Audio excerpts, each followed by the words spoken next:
ایران طالبانو راسره منلي چې د کمال خان بند انجنیري ډیزاین کې به ځینې اصلاحات راولي.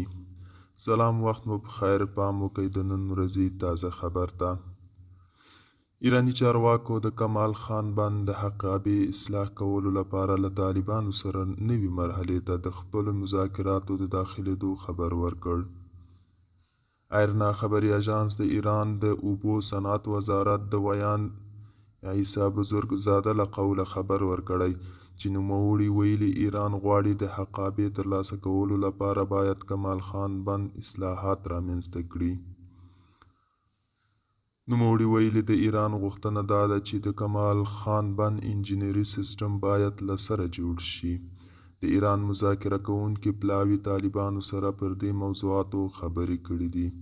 دوستانو، دا د نن ورځې چمتو کړی خبر. تر بیا هم په الله سپارم. ښې چارې کوه.